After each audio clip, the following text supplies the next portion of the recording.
علیہ السلام کی خدمت میں عورتیں آئیں، عرض کرنے لگے یا رسول اللہ اسلام میں ہمارے لیے بھی کوئی نفع ہے؟ حضور نے فرمایا کیا ہوا؟ کہنے لگی حضور ہمیں تو نقصان ہی نقصان نظر آ رہا ہے اپنے حق میں۔ حضور بتلائیں اگر آپ کے دین میں کوئی خیر ہے تو ہم کلمہ پڑھے فٹافٹ، باقی تو دنیا میں ہمیں اپنا نقصان ہی دکھائی دیتا ہے۔ یہ بھی امام طبرانی نے لکھا ہے۔ محبوب علیہ السلام نے فرمایا تم پہلے اپنی بات کرو، پوچھنا کیا چاہتی ہو؟ کہنے لگے یا رسول اللہ ایک تو ہم نے سنا ہے اسلام میں بھی ایک معاملہ یہ ہے کہ جن دنوں عورت ناپاک ہوتی ہے وہ نماز نہیں پڑھ سکتی، وہ روزہ نہیں رکھ سکتی۔ حضور یہ دینی نقصان ہوا، اور دو عورتوں کی گواہی ایک مرد کے برابر ہے۔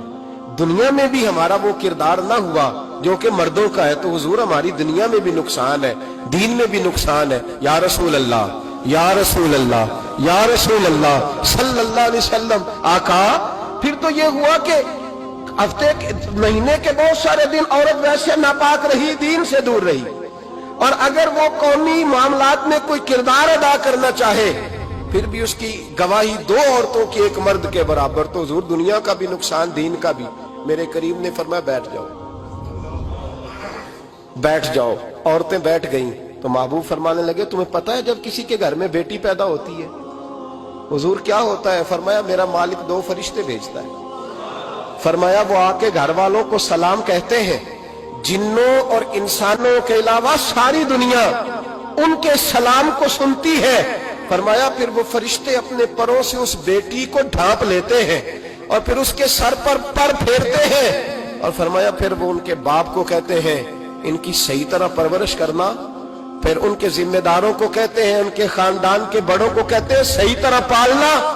اگر تم ان کی یہ لفظ سنو میرے محبوب کے، حضور فرمانے لگے رب کے فرشتے کہتے ہیں اگر تم نے صحیح پرورش کر کے بیاہ دیا تو اللہ قیامت تک تمہاری مدد کرے گا۔ کس طرح؟ اللہ تمہارے رزق میں بھی تمہاری مدد کرے گا، اللہ دنیا کی مشکلات میں بھی تمہاری مدد کرے گا، اور جب مرنے لگو گے یہ شارحین نے قیامت تک کا ترجمہ کیا۔ شارحین فرمانے لگے گویا حضور فرما رہے جب تم مرنے لگو گے بیٹی کی پرورش کرنے والوں تو رب کریم تمہیں کلمہ یاد کرا کے تمہاری مدد کرے گا، اور نکیرین کے سوالات قبر میں آسان کر کے تمہاری مدد کرے گا، اور قبر میں جنت کی کھڑکی کھول کے تمہاری مدد کرے گا۔ میزان عمل پر تمہارے عملوں کا وزن زیادہ کرا کے اللہ تمہاری مدد کرے گا۔ پل صراط پہ تمہیں آسانی سے گزار کے تمہاری مدد کرے گا۔ میزان عمل پر اپنے محبوب کے ید اللہ والے ہاتھوں سے تمہیں جام پلا کے اللہ تمہاری مدد کرے گا، اور فرمایا تمہیں دوزخ سے بچا کے جنت میں ڈال کے رب تمہاری مدد فرمائے گا۔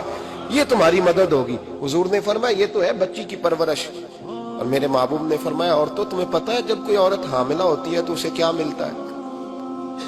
بیویاں تو پہلی بات سن کے رونے لگی، ان کے آنچل آنسوؤں سے بھیگ گئے۔ محبوب فرمانے لگے جب کوئی عورت حاملہ ہوتی ہے تو رب اسے اسی طرح کا اجر دیتا ہے جس طرح اس مجاہد کو اجر ملتا ہے جو جہاد فی سبیل اللہ میں جاتا ہے، اتنا اجر اللہ حاملہ عورت کو دیتا ہے۔